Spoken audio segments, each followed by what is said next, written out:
नमस्कार, आप देख रहे हैं सी न्यूज भारत। मैं हूं आपके साथ आकांक्षा यादव। वक्त हो चुका है न्यूज बुलेटिन का, तो चलिए रुक करते इस वक्त की खास खबरों की तरफ। आजमगढ़ थाना गंभीरपुर में छेड़खानी के आरोपी को पुलिस टीम ने मुखबिर की सूचना के आधार पर गिरफ्तार करने में सफलता हासिल की है। आजमगढ़ से सी न्यूज संवाददाता सीबी भास्कर की रिपोर्ट।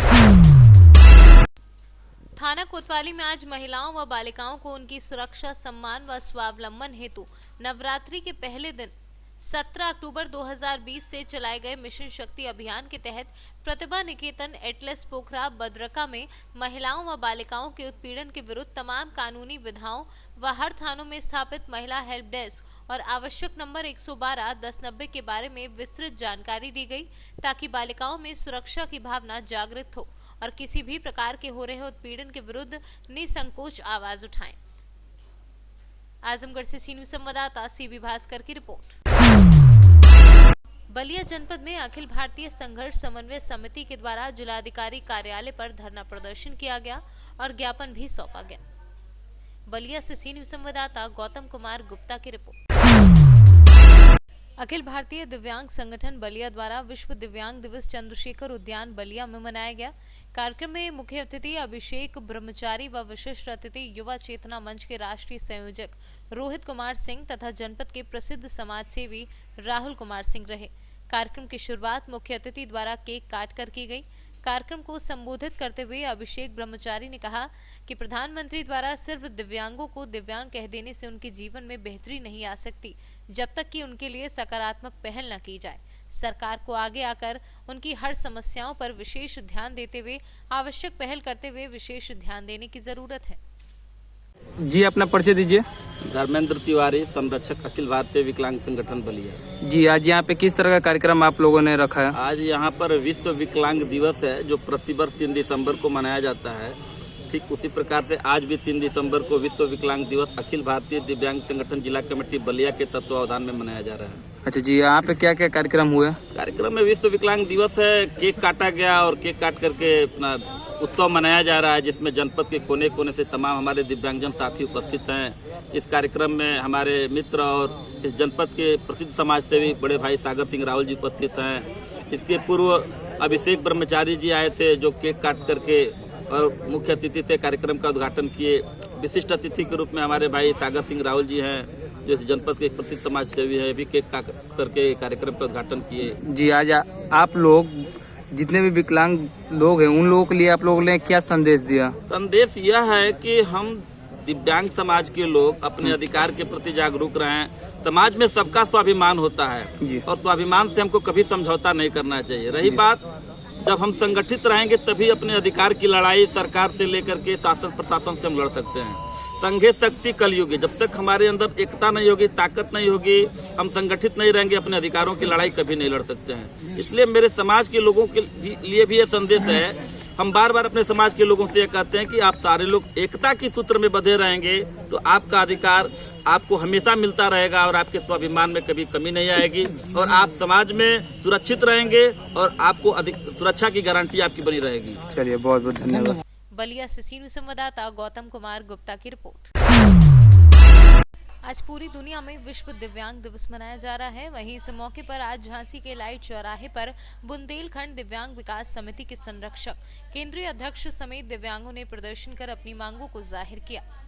राहुल राय, बुंदेलखंड विकलांग विकास समिति उत्तर प्रदेश का संरक्षक के रूप में भाई उमर का जो नेतृत्व है इस संगठन के प्रति, और जो लगातार निरंतर कई वर्षों से, लगभग 1.5 दशक से ज़्यादा से लगातार वो इस न सिर्फ ज़िले के बल्कि प्रदेश और पूरे देश के विकलांगों की या दिव्यांगजनों की जो आवाज़ वो पुरजोर तरीके से उठाते हैं, उनके जो अधिकार हैं उनकी जो लड़ाई लड़ते हैं, उसी के अंतर्गत आज भी उन्होंने एक ज्ञापन दिया है, जिसमें उन्होंने अपनी 6 मांगें दी हैं प्रशासन को, और मुझे लगता है जो बिल्कुल वाजिब हैं। जहाँ पर पेंशन की बात की है तो उन्होंने 500 से बढ़ाकर उसको 3000 करने की बात की है।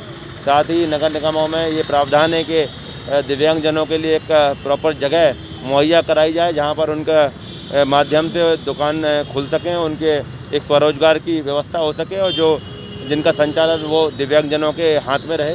उसी प्रकार से जो राशन कार्ड होते हैं उसमें भी प्रावधान है, लेकिन फिर भी अगर हम झांसी के प्रशासन की बात करें तो इस प्रकार की कोई सुविधा अभी तक इस ज़िले के विकलांगजनों को नहीं प्राप्त हो पाई है, दिव्यांगजनों को नहीं प्राप्त हो पाई है।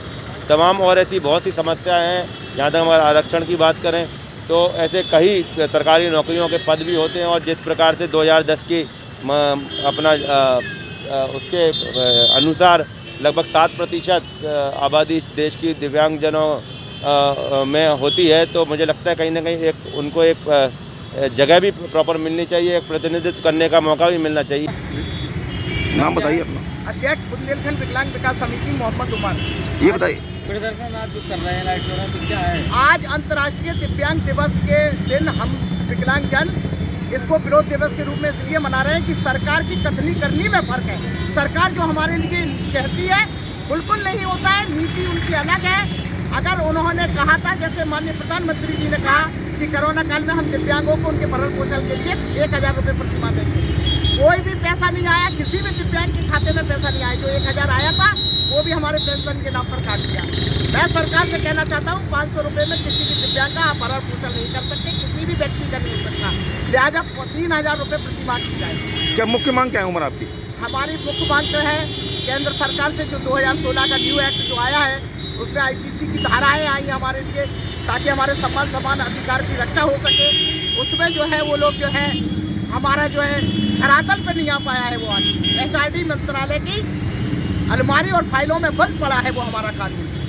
हम चाहते हैं जल्द से जल्द भारत सरकार इसको धरातल पर लाए, नहीं तो हम विकलांगजन आज संकल्प लेते हैं कि अगले माह bureau report C news Jhansi. करेंगे। पुलिस मुख्यालय द्वारा अवैध मादक पदार्थ की बिक्री, परिवहन, खेती की धरपकड़ पर शिकंजा कसने के लिए विशेष अभियान चलाया जा रहा है, जिसमें विदिशा पुलिस अधीक्षक विनायक वर्मा एवं अतिरिक्त पुलिस अधीक्षक संजय साहू के निर्देश पर सिरौंज SDOP रोहित लखारे मार्गदर्शन में थाना प्रभारी योगेंद्र सिंह दांगी को जिम्मेदारी सौंपी गई है, जिसमें मुखबिर से सूचना प्राप्त होने पर ग्राम कल्याणपुर के पास एक खेत में बने मकान के पीछे अवैध रूप से गांजे की खेती की जा रही थी, जिसका पंचनामा बनाकर गांजे के हरे पेड़ जब्त किए गए। गांजे के पेड़ की कीमत लगभग 5 लाख बताई जा रही है। पुलिस द्वारा अवैध रूप से खेती करने वालों के खिलाफ कानूनी कार्यवाही भी की जा रही है। हरे पौधे लगे हुए हैं। इस सूचना की तस्दीक के लिए फिर हमारे यहाँ थाना सिरौंज में श्रीमान पुलिस अधीक्षक महोदय विदिशा और अतिरिक्त पुलिस अधीक्षक महोदय विदिशा एवं SDOP महोदय सिरौंज श्री रोहित लखारे साहब के निर्देशन में एक टीम का गठन किया गया और इस सूचना की तस्दीक के लिए उप निरीक्षक शिवेंद्र पाठक को इसमें लगाकर और उनके साथ हमराही बल देकर, जिसमें आरक्षक रवि राव और सुनील मल्होत्रा और राहुल मेहरा और महिला आरक्षक प्रियंका बघेल, इनको मौके पर रवाना किया गया। तो वहाँ सूचना जो मिली थी मुखबिर से वो सही होना पाई गई। इस टीम ने वहाँ मौके पर ग्राम कल्याणपुर में पहुंचकर जब इसके बाड़े में जाकर तलाशी ली तो इसके बाड़े में हरे पौधे गांजे के, जिनकी ऊंचाई 8 से 10 फीट के बीच में थी, ये 50 पौधे हमें मिले। इनको जब्त करके मौके पे इस आरोपी लक्ष्मीचंद पुत्र दालचंद जाटव 20 साल निवासी कल्याणपुर, इसके विरुद्ध पुलिस थाना सिरौंज में धारा 8/20 NDPS एक्ट का मुकदमा कायम किया गया है। विदिशा से सीनियर संवाददाता मोहम्मद अरबाज खान की रिपोर्ट। करेंगे। जौनपुर जलालपुर थाना क्षेत्र के केशवपुर गांव में बाइक सवार युवक को हौसला बुलंद दबंगों ने पीट कर बुरी तरह से जख्मी कर मौके से फरार हो गए। वहीं सूचना पर पहुंची जलालपुर पुलिस मेडिकल के लिए CSC रेहटी ले गई। जौनपुर से सीनियर संवाददाता कृपा शंकर यादव की रिपोर्ट।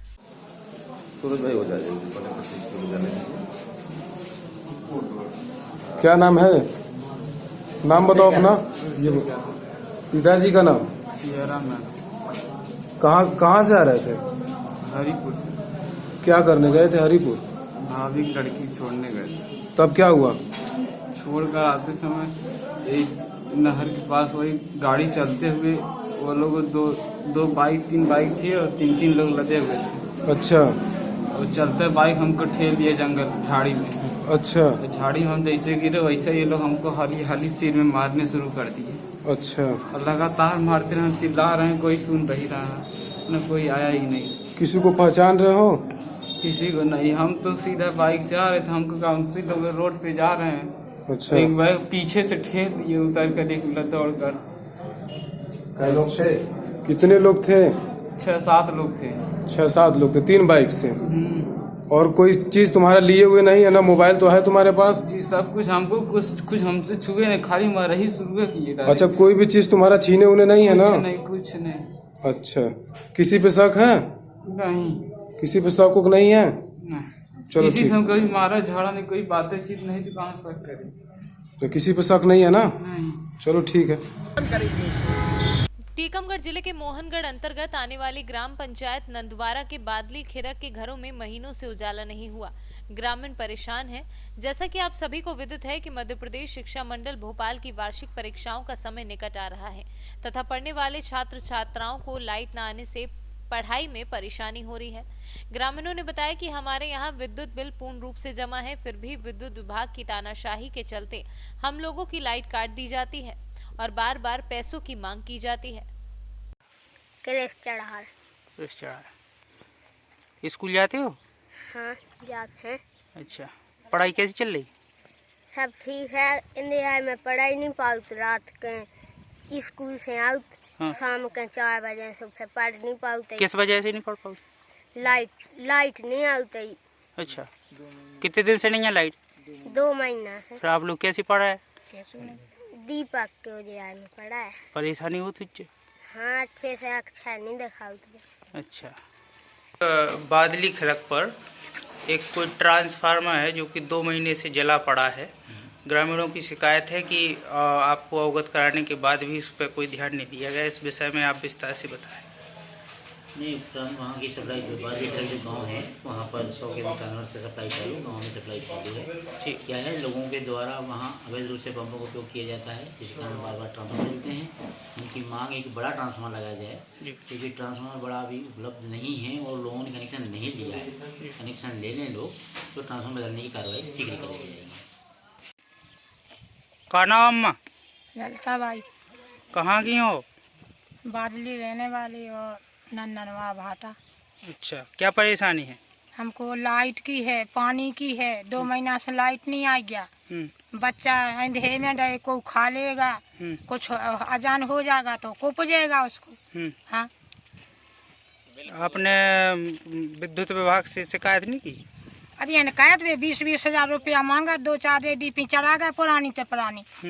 और बस उन्होंने रुपया फेदो लाइट आ नहीं रही और रुपया बिल ला रही, बाकायदा ले जाए, दबाव से ले जाए। अच्छा, बिल जमा है आप लोग? हाँ, वो सबकी है। अबे कितने दिन से नहीं आई लाइट? 2 महीना हो गए। फिर आप लोग कैसे रह रहे हैं? उनसे बोला सुबह सुनते नहीं।